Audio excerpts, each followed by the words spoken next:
today to hear from a couple of colleagues. The title is As Open as Possible, as Close as Necessary. It's obviously proven to be a very interesting topic for many colleagues, not just at Leeds. We always keep these sessions open to as wide an audience as possible. So I know we've got lots of colleagues from Leeds registered, in any case, if they can find us on the new link, and also from other institutions as well. So everybody's very welcome. Please, as I say, do introduce yourselves in the chat and tell us where you're from, either at the University of Leeds or elsewhere, and perhaps your interest in qualitative data as well is always interesting to know.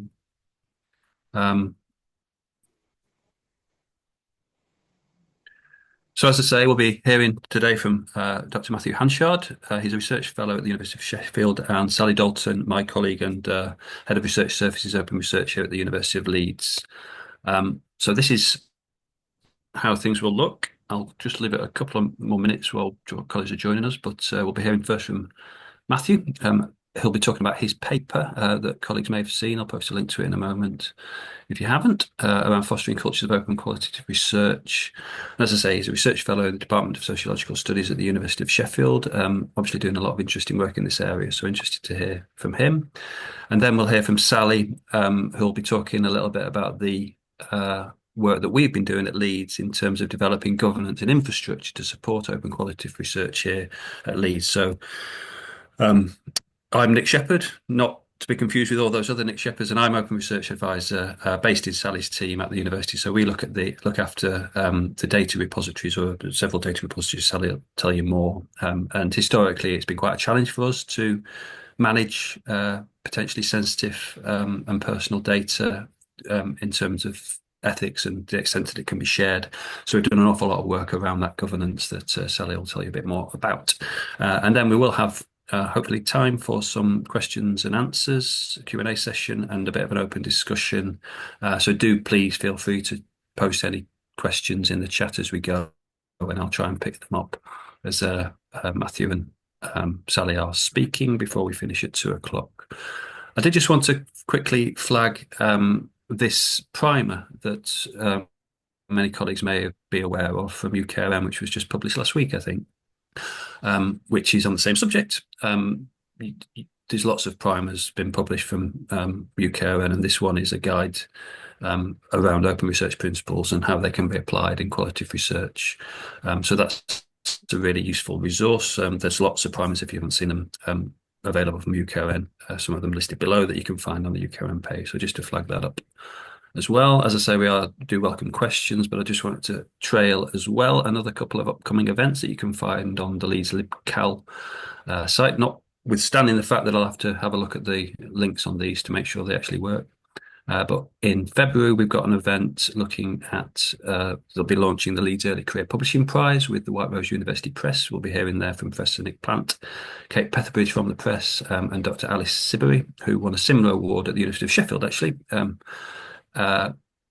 has her first book in the process of being published with the press at the moment. And then we've got one in partnership with the Knowledge Equity Network on March 25th, looking at open science and climate change and how it relates to the global commons. So Tatiana's Monica's from Creative Commons, and Tatiana's for Wikimedian at the University of Exeter at the Global Systems Institute. So just keep an eye out for those, and you're very welcome to come along to those. So I think then I'm going to stop going up. So I will stop sharing, or we couldn't figure out how to do that, could we, Tom? I shall leave it to you. Thank you. And hand over to you, Matthew, if that's okay. Thank you very much for agreeing to speak and looking forward to hearing what you've got to say. Well, thank you for inviting me. I'll try and keep it as tight to the maximum 20 minutes as I can. So I'm just going to start sharing my slides, and I'll start from the beginning there. We get a preview of the whole show now. So, I mean, as you can probably tell from the opening there, I work at the University of Sheffield. I'm in iHuman, which is actually attached to the sociological studies, and I'm just trying to turn off my audio captions here. Apologise. I don't think I can do that myself on here. So I'm sure. Can you see my screen okay? Yeah, no, I can see your screen. It's not in presentation view, but that doesn't really Okay, matter. But I'll put I'm that not back seeing in any captions presentation. either, Matthew, so I think we're all right. Ah, fantastic. So that's the main thing. So yeah, it's about me. I'm sort of, as I say, I'm in high human, and that's part of sociological studies. What I'm doing in this talk, I'm going to present some of the findings and a bit of a movement on from it, where I've worked with a collaborator, Itzel San Roman-Pineda, and we had a project that got some Research England monies as part of the Enhancing Research Culture scheme. And what we're starting to do is play with the notion of re-renderability. And we're trying to articulate how qualitative researchers might make their claims more transparent and open, but in a way that differs from reproducibility or replicability, and that doesn't have to abandon an interpretivist base, but also that doesn't discount other modes of research that maybe look for intrinsic value or that don't necessarily seek to have data as an output, data writ solidly as an object. So really, it starts from where does the notion of openness start? Well, in academia, it's arguably tied to the first publication of Philosophical Transactions in 1665, which was the first peer review academic journal. And ever since, there's been this clear vision or idea, or what in my field I would call a socio-technical imaginary of what science ought to be. It's how we assess and evaluate research. And that's centered on openness, sharing, and transparency. And on a deeper level, it's sort of tied to a Judeo-Christian logos of revelation and to notions of liberty, accountability, and you can go even further back and look at democracy. But it's the notion of openness that enables claims to be tested, confirmed, challenged, and disproved or falsified. And that lies in contrast to any closing down of knowledge sharing for commercial reasons. So there's two different logics at play. So time-wise, if you think about open science as an ideal that follows Enlightenment thinking and it's sort of steeped in scientific revolution, and with it this broader democratic ethos of equality, making data open for all, laying it all out to bear, airing our dirty laundry. But that's long before every single academic output we make was supposed to be, somehow world leading or excellent to meet ref criteria. We've always had this stable vision as normative, mundane even. So science and research, we build bricks, and collectively those bricks build on each other to form walls, platforms, castles, even ivory towers. And in each field, our practices and conventions differ. So in rainy climates, as a metaphor, bricks are held together with less sandy mortar than in hot and humid climates. Joins and peaks, how they're gauged, differ too. But the building still looks pretty much the same everywhere you go. It's a normal way of doing something with minor variances on what normal looks like. And that's how we get normal science. Until somebody comes along and unsettles the foundations of what we know, and cracks begin to show or entire walls become tumbling down. So the idea of normal science as making our claims based on past knowledge open to scrutiny, that's changed over time. And ideals never occur in a vacuum. So money, politics, and collective action always hold sway. The social and the technical matter too. So as a brief tour and a sort of base analytical framework so you can understand where I'm coming from in a moment. And it is relevant, honestly. In my usual field of research, science and technology studies, we look specifically at those broader aspects of how something came to be and what other paths it could have taken. And that can range from innovation studies to systems theory. But in general, we hold that the social, people, researchers, students, participants, and policymakers, and material things, so technologies, policy, legislation, hardware, software, data sets, buildings, infrastructures, all of it, they're embroiled within complex networks. And we call those socio-technical configurations. And those sort of emerge and they're recreated through lived practice, what we do, how we do our research. And we build the world we live in and then change it by how we use that structure. So it sort of echoes the original impetus behind architectural functionalism, almost. And there's sort of nomenclature within that approach. People like Giels and Fuffenschilling and Truffer, they both hold regimes as the underlying structure or grammar of the system. So it's a shared set of rules or a sort of gridded logic that becomes institutionalized and embedded within our practices over time. That's what becomes normal. So for people like Sheila Chasanoff in Harvard, socio-technical imaginaries extend on that, and they're collectively held, stabilized, publicly performed visions of desirable futures, but they're animated by shared understandings of social order that are attainable through advances in science and technologies. So those imaginaries are what inform the establishment and recreation of regimes. And they link to bigger ideas of what science or nation should be. And others use the term configurations to describe subnetworks of that. You know, where some concepts are more strongly interlinked amongst themselves than with other concepts, they take precedence. They also give rise to niches, so sort of the counterculture, the small networks of individuals and organizations separated and protected from the established regime. And I'll come back to these terms in a moment. But all of this takes place in particular landscapes. So open science, for example, and the use of qualitative research takes place in a landscape in the UK, which is shaped by our policy, and that is different in the way it would be, the landscape of the US. It's a different background. But that approach gives us a sort of technological innovations and knowledge bases that are linked with earlier developments. So things always follow the past. There are historical antecedents that must be extended or destabilized. So we get path dependencies that we sort of have to follow. So normal science goes along a trajectory. Bricks build upon bricks and build a wall. And if I give you a brief detour again into biomedicine, we look at that, the way we make drugs, the legal kind. It's an expensive business and it created a headache for many health economists after World War II. We needed drugs. We had a lot of ill people, injured people, but nobody wanted to pay for research and development without guarantee of, some kind of return on their investment. So speculation to accumulate was rare, and many people were still recovering from the Great Depression. The US was no exception. And in the 1950s there, they had two visions of science. On the one hand, at the top left there, you had Vannevar Bush. He proposed that pure or basic science should be state-funded or citizen-led, and then its application would be left to the free market, because that would bring faster innovation and lower prices through market competition.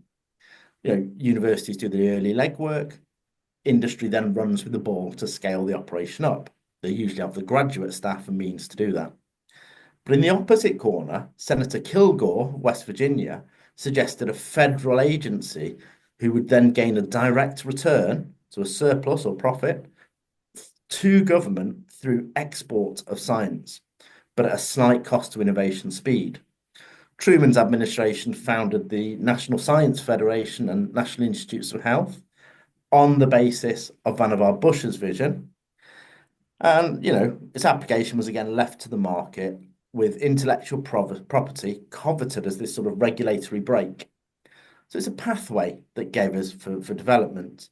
And most other countries have sort of followed a similar model. We think about coronavirus not long ago, came no surprise that public and charitable financing accounted for between 97 and 99% of the funding for the Chadox vaccine. But Oxford AstraZeneca then pocketed $4 billion in US dollars in after-tax profits by February 2022. And keep that figure in mind for a bit. But what if the vision of science had been different? What if President Truman had followed Kilgore's advice and vision instead? Medicine might have arrived in a different form. We might not even have had a COVID vaccine. So the development of science is never neutral. Fanciful ideas of enlightenment progress aside, science follows a path dependent on decisions being made over technologies, institutions, policies, funding, and the way staff are organised, and the allocation of resources among them, and what role the state should play. And when we move into the academic sphere, open access publication, when it was first mandated, followed a similar process and a similar pattern. So if we stick for the US, in 2013, the US President's Office for Science and Technology, OSTP, issued a memorandum, and it instructed that all publicly funded research institutions getting over $100 million in research and development expenditures had to make their publications available on an open access basis. Shortly afterwards, the National Institutes for Health and other large funders began mandating a move towards open science. I mean, the Wellcome, for example, withheld funding for 63 grants for non-compliance, and the NHS did more. And then in 2018, 12 major European funders took a similar model in the alliance called Coalition S. So that was originally from the European Commission, set up by the European Research Council. It's now gone on to another funder. But lots of people are parts of that. Gates Foundation, UKRI, Wellcome Trust. It shapes how we do our publications. And its members have followed the Plan S since 2021, which holds that scientific publications that result from research funded by public grants must be published in compliant open access journals or platforms. And other countries have similar histories, although the preface is slightly simplistic. In the UK, for example, the Finch Committee, founded to review open access research in 2011, was reviewing policy around the topic, dating back to at least 2004. So open publication has a long history, but we're talking about when it was first mandated. So by the late 2010s, most funders have mandated that research must be published open access. And that could be gold, green, diamond, hybrid, and so on. But mandates do matter. And what that does is it reasserts accessibility, openness, and transparency for pure or basic or non-applied science, at least. But that's not without contest, because many of the technologies and people involved with open access publication have stemmed from niches outside publicly funded institutions. And here, you think about the FAIR scheme, which is developed by Landy et al. It gives us a lovely acronym: findable, accessible, interoperable, and reusable. Meanwhile, philanthropist-funded OSF, the Open Science Foundation, gave us platforms for sharing outputs openly.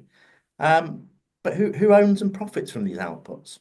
I mean, RELX, who own Elsevier and RX, saw 2.7 billion profit in 2021.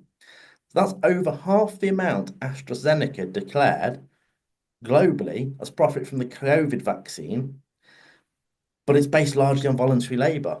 So there's publication arguably is theft. And you consider that article processing charges and the amount that's paid, it is a wonder that neoliberalized dream continues. But on the less legal side, we have other niches, Sci-Hub, ResearchGate, that can both usurp licensing agreements at the heart of regulating and profiting from publication. And we're probably all members of JISC-serve mailing lists with those invariable, can anybody send me this article email? Scientists love being open. We have a regime and a community of sharing resources that are sometimes not necessarily well matched with the landscape we're thrust into. We like GitHub. It was a start hub, now owned by Microsoft, but it enables code in its version to be made open. But elsewhere, the copyleft movement contend that research outputs are often co-produced, not the property of the researcher or author. So it's a complex landscape with different logics at stake. And what does that mean for qualitative data? Well, if you look at what's happening right now, there was a mandate in August 2022 from the OSTP, much like the predecessor. It's called the Nelson Memo after its author, Dr. Alondra Nelson. And it's instructed that all publicly funded research institutions, that includes universities, to make their research data freely available and publicly accessible by default in agency-designated repositories without any embargo or delay after publication. So it's a familiar structure from open access publication. Shortly afterwards, the NIH and other large funders began a move towards implementing open science mandates but this time for data. And they used as their model, they built on the open publications, the processes and guidance for that. So in short, by the end of this year, most research receiving public money in the US must make both its publications and data sets open access. The deadline in the US for that is the 31st of December 2025. Those with over 100 million in federal R&D funds must do so within 180 days of generating publications, but those with smaller grants have 360 days grace. So while some countries have provided a basis of open data for a long time, whether they follow the US to mandate it remains to be seen. But if we look at the Barcelona Declaration in Europe, the recent report by UNESCO, it certainly looks like we're likely to follow that as a pathway. So the contours of that landscape allow open access data. The path it's going to follow would draw on publications, open publications. But there's an emerging ecosystem and actors and repositories out there. The data are being deposited under various open access licenses. I mean, personally, I tend to prefer a CC BY-NC. I don't like my academic work being commercially profitable. But where's copyleft going to fit in that ecosystem? Will illegal platforms be used? Will large state-funded projects like the CERN-backed Zenoda take centre stage? I mean, who knows? But for now, it certainly seems to be steeped within a normative vision of science that the subject and object of inquiry can be observed neutrally and that it can somehow be recorded in a format that can be easily shared. And aligned with that, the principles, protocols, and mandates that have been set in place focus on how to ready, document, and structure data for interoperable sharing, how to negotiate specific open license agreements in light of research ethics requirements, how to expand on data management processes, including how to locate, access, and make reuse of existing open access resources. And, we get the mantras pop up here as well, like the FAIR scheme, but qualitative data and qualitative research doesn't always fit a good imaginary for this vision of science. It's a poor fit. So what we did with our project was we started to explore that a bit, sort of explore interpretive research writ large, not just qualitative, because we had concerns here about mandating qualitative research to be open, making qualitative data open.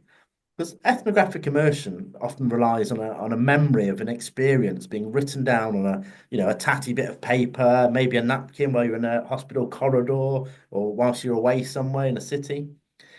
Digital methods, I use those. We can harvest social media data, but the use outside the platform that can enable us to make links which the original users are unaware and they've not consented to. So worse, that can lead to unintentional identification. And don't even get me started on multimodal, performative, arts, or practice-based research. And so, with a bit of money from Research England, we started to set about and look at this, and our aim was twofold. Really to identify the resources needed to support open quality research, and sociologically to theorize how to do it whilst acknowledging plural epistemologies. So the report we've published sets out a full findings and recommendations, and all the underlying data are available open access in order. That's the University of Sheffield data repository.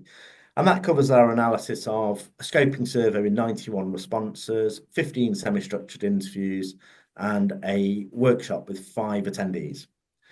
But alongside the project, also carried out a literature review of open qualitative and qualitative open across 8 academic databases, including grey literature. And we've incorporated those now into an article that's just gone into Qualitative Researchers Journal. But as our main findings, what we found was there's a low awareness of open access processes and resources amongst qualitative researchers. From the north of England, Russell Group, we found over 50% of the people that responded to our survey didn't know how to make their qualitative data open or where to find out how to do so. What we found is they also expressed a need for time and resources to generate data sets. and a bit of concern over the ethics and practicalities of making inquiry open. So it's the epistemics.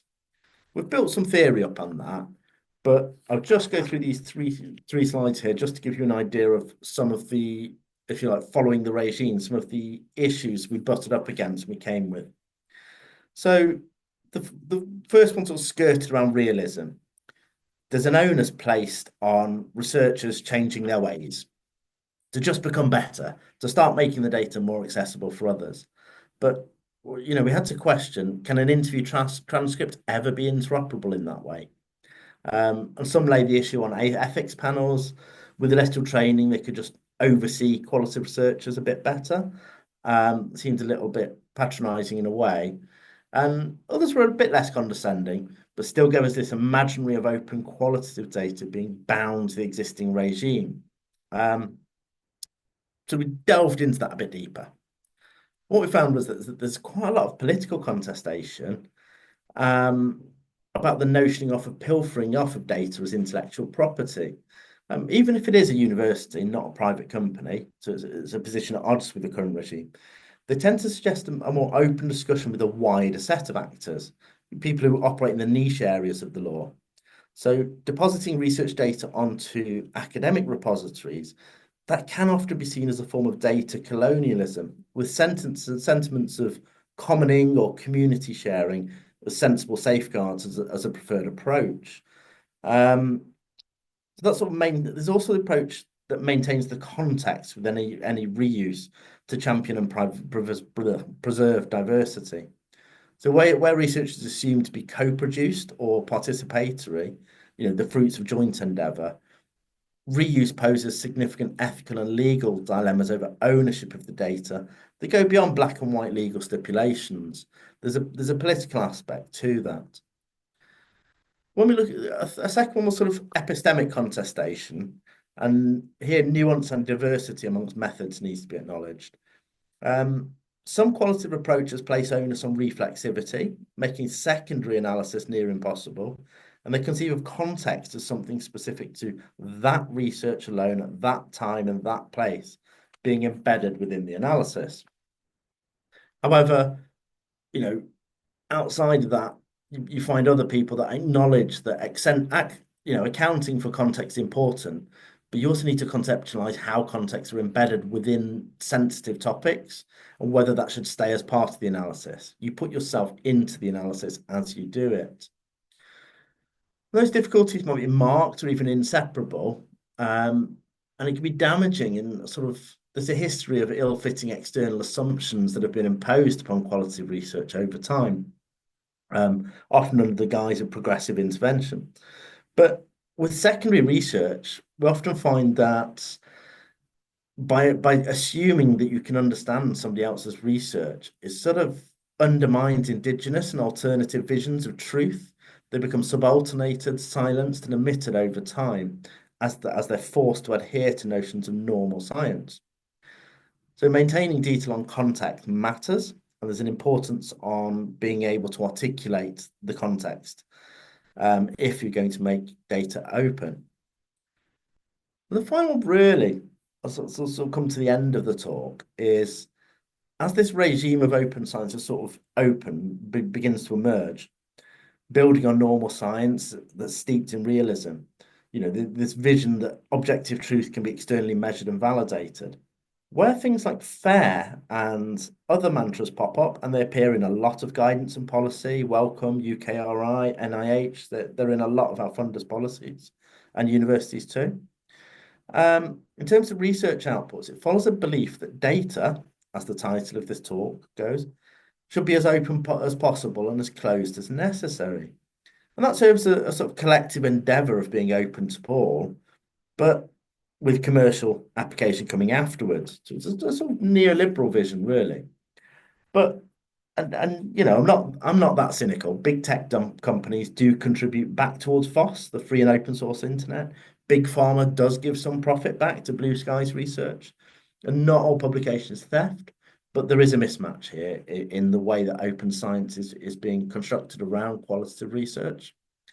And the same goes for many institutional processes, the way it's being, if you like, trained into PGRs. And it forms a landscape where qualitative researchers seem to be expected to adhere to these processes rather than those processes being adapted to qualitative researchers. And that's really where we were getting to with our research. We found a risk. We might be setting ourselves up for a failure. And there are existing, niches that already help here to stop that failure.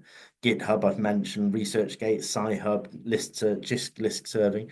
They all work well. The copyleft movement too, as well. They help a lot of people.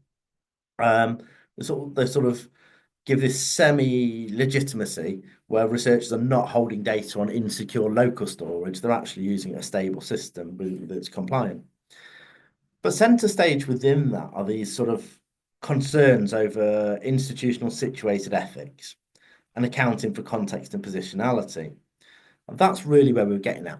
It's this idea of storying the story. And with our project, we wanted to sort of iron out that. Where we've come to at the end of it is this notion of re-renderability. It's a step towards fostering a culture of open qualitative as a sort of interim step until something better comes along, at least anyway. And with replicability, we follow the same data through the same methods and approach. With reproducibility, we sort of take new data through the same methods and approach, and they help us assess past claims and to falsify.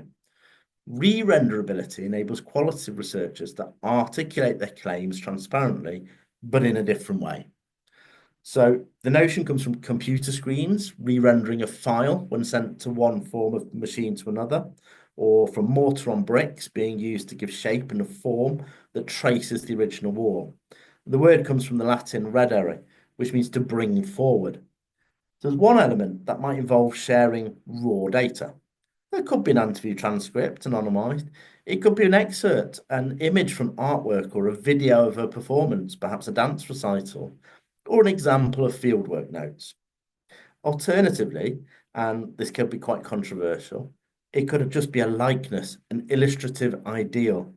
So for vulnerable groups, it might be easy to indirectly identify participants, even with anonymity in place. So Annette Markham here calls for a fabrication as ethical practice.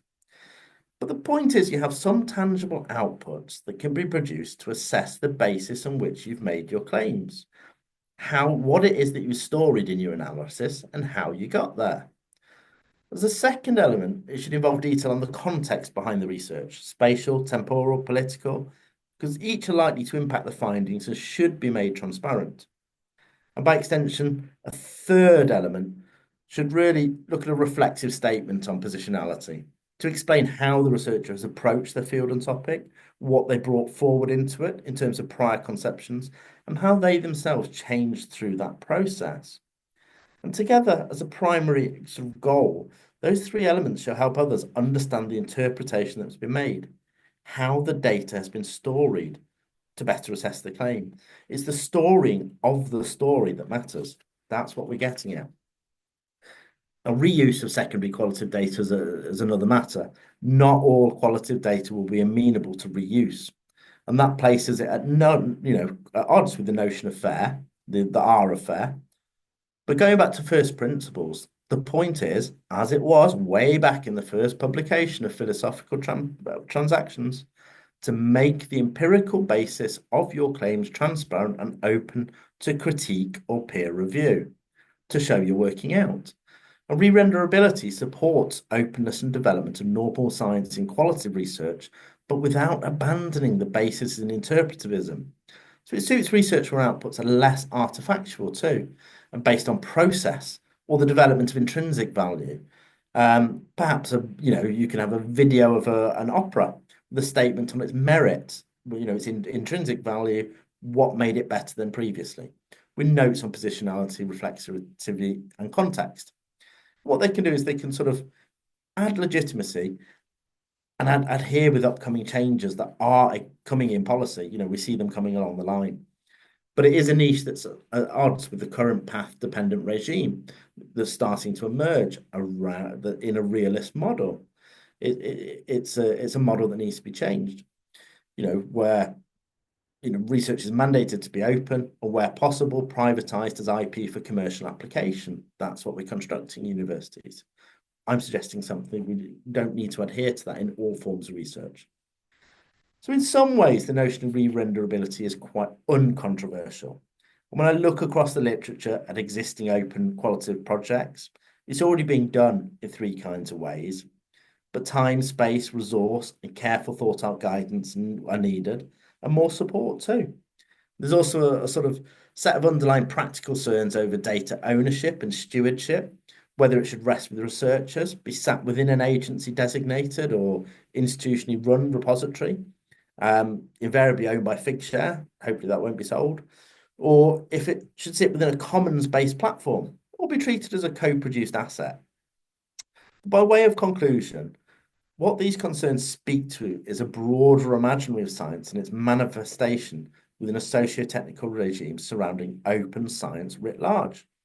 And with re-renderability, the output can enable others to assess, value, and make sense of the claims that researchers have made. It gives us a transparency. So in the regime around publications, that works quite well. And in data, it should too. But it's without forcing us into a realist frame. So it supports diversity. It supports epistemic pluralism. But as a closing thought, if we adopt re-renderability, it's not always going to produce interoperable or reusable data. The output may not be commercializable as an asset. Does that matter? With biomedicine and open publications, public state-funded basic research led to viable free market applications, privatization of public resources. Profit can be made and innovation stoked through market competition. Resources seem to be allocated on that basis. That's the model we have. And later gains can be made from supporting early collective endeavor. So reconciling that with quality research, that could make for a good follow-on project, the sort of the productivity puzzle of qualitative research. But for now, I think we just need to take some shared responsibility and open and honest conversations about how we respond to making sure the landscape and grammar forming around open research data suits qualitative and interpretive modes of inquiry, and that can include arts and practice-based approaches, indigenous ways of knowing, and a focus on process, and to ensure it has space for alternatives to normal science, so for niches to emerge. And that's my core argument, really. Thank you. Fascinating. There's lots of stuff there that I certainly relate to. And I think you're there now, Sally. I think you had a few issues with yet more issues with So I went a Zoom. bit longer than I meant to, sorry. Yeah, that's fine. I think, but just before I pass on to Sally, if you're able to share your slides, Sally, if you are indeed there. It just struck me actually as because I often say, in my role and many colleagues that work in similar roles in open research and open access and open data, I'm effectively a layperson. And I'm working in a large research-intensive university, and we might be partly responsible for foisting that normative behaviour you talked about, because we're talking about the mandates all the time and trying to get people to share data, and we're trying to. So, but then that intersection, I suppose, with how we actually manage that on a practical level, which is what Sally's going to talk about, and some of the challenges that we have then, how we know what the issues are in a given discipline around what qualitative research means in terms of replicability, or re-renderability is a term that I hadn't heard before. So yeah, that's fascinating. So if anybody has any questions, please do post in the chat. But hopefully, Sally, you're there. I know you've had a few issues. Are you there? Are you still struggling? It's been fun with Zoom today. Maybe this is it. I think it's all part of an IT plot to move us back to Teams, maybe.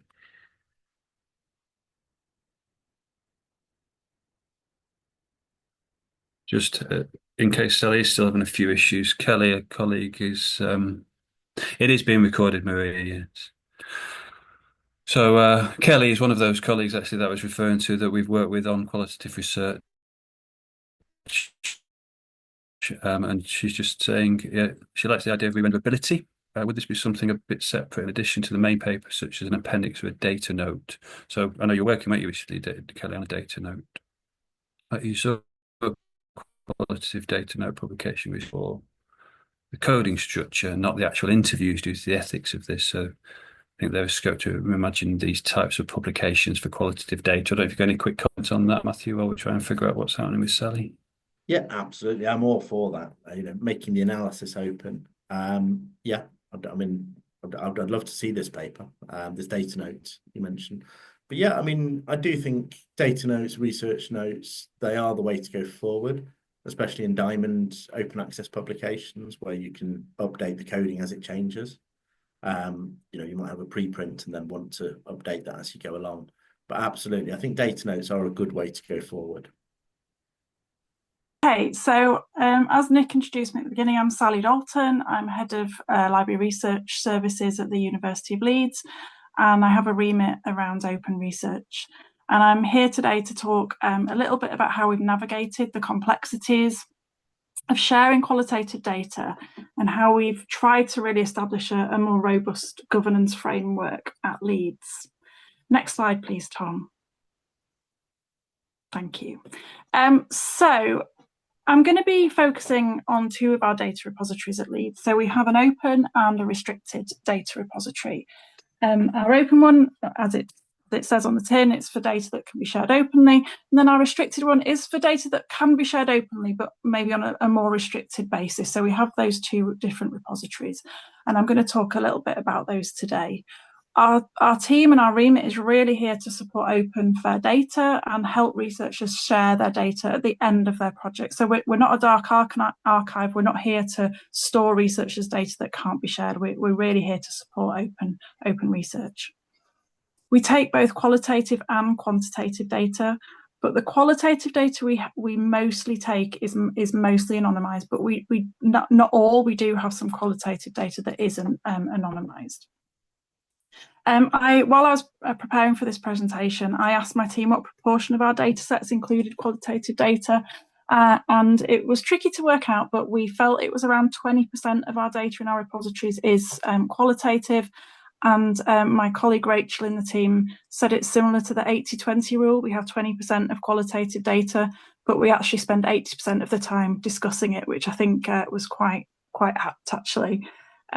We don't take highly sensitive data, and we focus on ensuring classification level 1 and 2.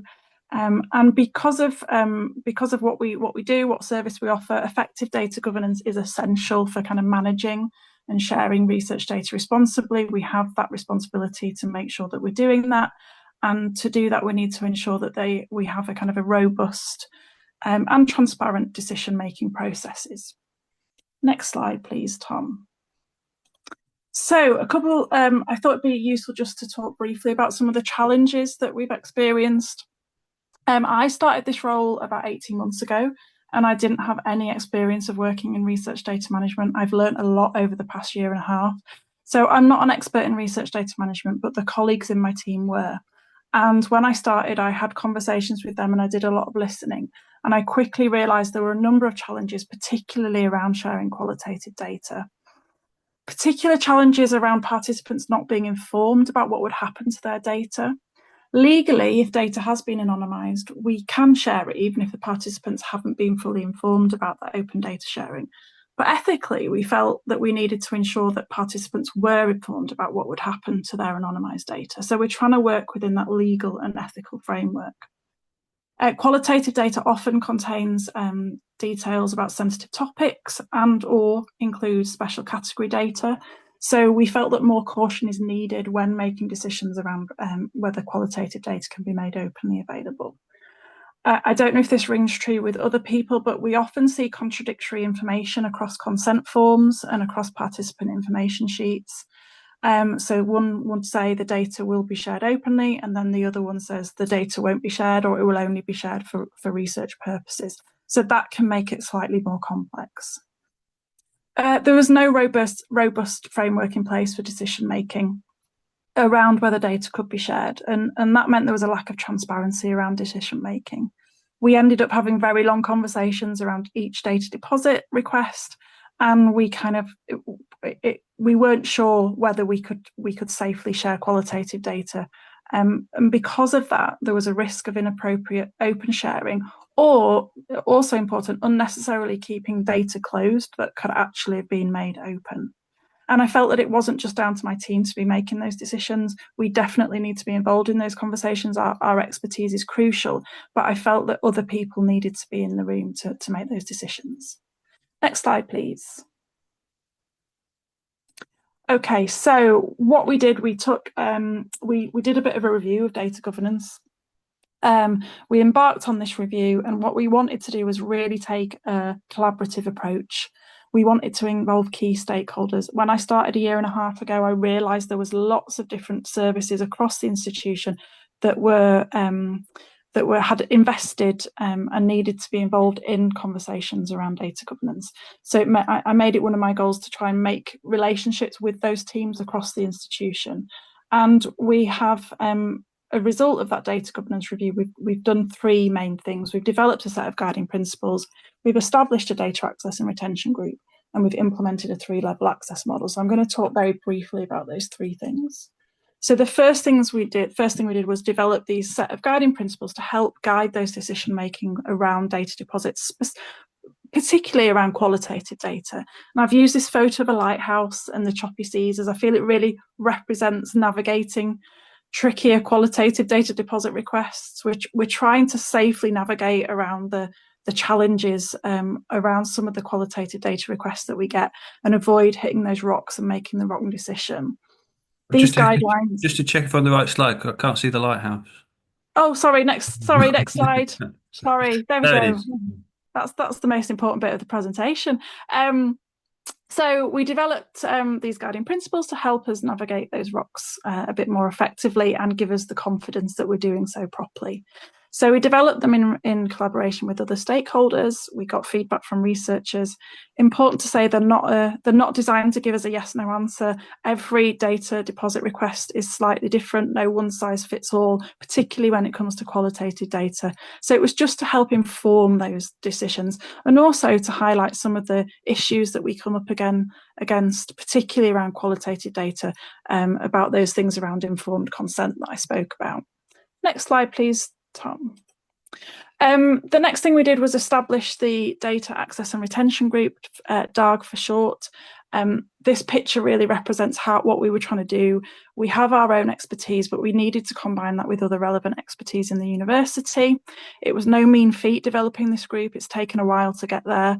And really important to say that we borrowed this model from Bristol.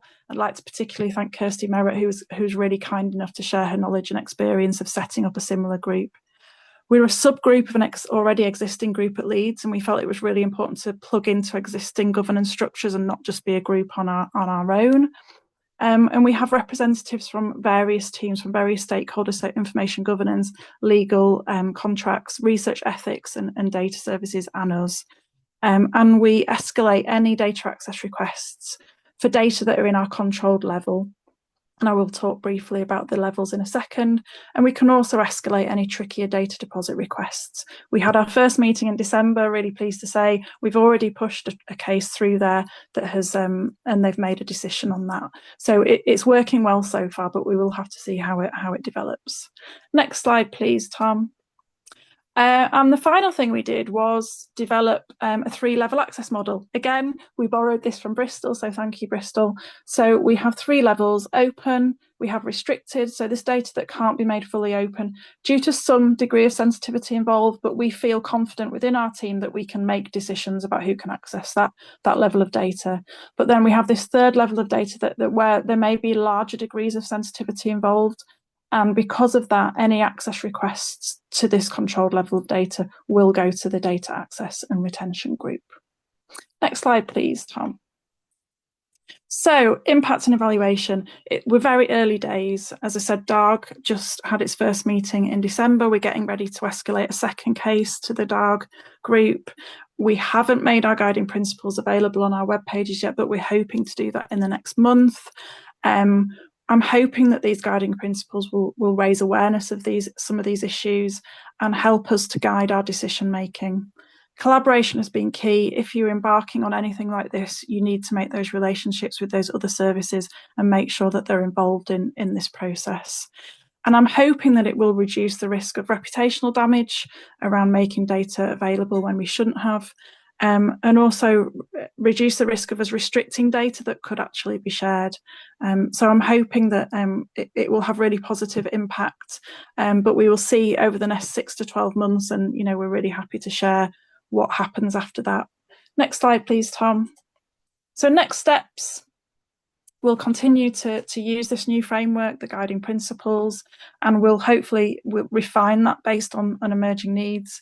We need to increase researcher engagement with the new processes, and see what their feedback is, and kind of, it's going to be an iterative process. I think we will have to gather feedback and make changes as we go on. But yeah, I'm really pleased that we've managed to do this. I'm hoping it's going to have a positive impact. And my final slide, please, Tom. Just to say thank you, and if anyone has any questions, please do let me know. If we don't have time in this session, you're more than welcome to drop me an email or connect with me on Blue Sky. Thanks, Sally. Yeah, that's a good overview of where we're at. I haven't seen any questions come in. Please do post any questions, or feel free to come on the mic if you would prefer, bearing in mind that we're being recorded. I don't know if you have any immediate thoughts on the model that we've developed at Leeds, Matthew. If you relate to that in your own academic context. Yeah, absolutely. I mean, I would say though, as you were setting it up, you mentioned the sort of finding of the, if you like, a gap, like a knowledge gap, and you borrowed on a lot of the work from Bristol. One of the things I noticed through doing the survey was that it was actually a real gap in getting senior lecturers involved. So even when it was built into PhD programs and PGR training, senior academics weren't pushing, if you like, the students they were supervising into doing open research, especially within qualitative. So some of it was also a sort of a need for staff training as well. Can you hear me? Because I think I'm having a Zoom issue now. Oh, Yeah, I we can can. hear you. Yeah. So it's not responding. Matthew, I think that's really important, and we're doing a lot of work at Leeds around open research advocacy and going out to departments to understand what some of those barriers are around open research and open data, and hopefully those conversations will identify what some of those challenges and barriers are, because we know what some of them are, but we don't know for all the different disciplines what those potential barriers are. So hopefully those conversations will raise awareness of some of this really important work around open research and open data. That'd be lovely. Just thinking back to your presentation, Matthew, I just that sort of very academic perspective, as I say, that contrasts with our necessarily practical perspective and what we're trying to achieve in our team with Sally and my colleagues looking after the data repositories. Are there differences of opinion, is it fair to say, within qualitative research? I don't know if you recall, I shared with you a particularly strident voice on X, which might not surprise many in terms of sort of the quality of discussion on X these days, but that was quite a strident voice against, I think, what you've been suggesting, which is criticising qualitative researchers for suggesting that their work didn't fit with the normative ideas of science. I think, I don't know if you recall what I'm referring to. Yeah, Another different you view. did. It was I've actually cited it in the paper as I put it in as well. Yeah, I mean, on the one hand, you had a a qualitative researcher that came from quite a realist background, who would get a transcript, and that transcript, a data object they can put in a repository, anonymized, and somebody else might use secondary use of that in make their own interpretation. The other perspective was that the qualitative research is deeply tied to your own personal interpretation, and that it would almost be nonsensical to make that open to anybody as a secondary object for them to then go and try and recreate your research. But they might be able to understand your interpretation. There's definitely a sort of constructivist side, and there's this sort of hard realist side closer to sort of STEM subjects. There's quite a broad array going on in there. I think it's just catering to all of those. But I do think on both sides there needs to be compromise to move forward because the policy is coming and we need to do something. I don't know if, as I say, I did that my Zoom is behaving oddly. Has anybody posted anything in the chat that anybody can see that I might have missed? I can see one, Nick, actually, someone saying to me, in terms of your collaboration on this, has there been much resistance or lack of willingness to work with the library? No, we've been really, really lucky. We've built some really good relationships with information governance team in the Secretariat, with research ethics, with data services. So we've really built on those relationships, and we actually meet with all these teams quite regularly. And I think that's helped because we've built that relationship up with them. So when we embarked on this work, everyone was really keen to work with us because they knew that these kind of things are an issue as well. So they were really happy to work with us. And our senior leaders in the library were really supportive and took this out to a more senior level in the institution to get backing. So that was really useful as well. But no, we haven't had any resistance. Actually, everyone's been really wanting to work with us, so it was really great.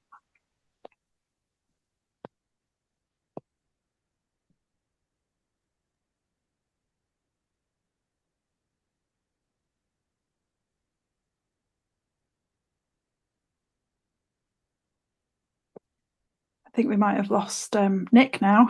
Oh no. Just messaged me on Teams. His Zoom's finally crashed. I think we're not having a good day technology wise, are we? But it's 1 minute to 2 anyway. So I think probably we'll leave it there.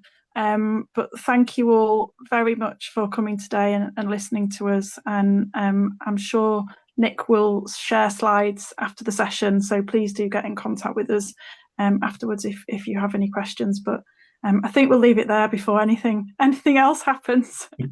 But thanks all. Thanks for coming. I am back. Sorry about it. It's been a very stressful.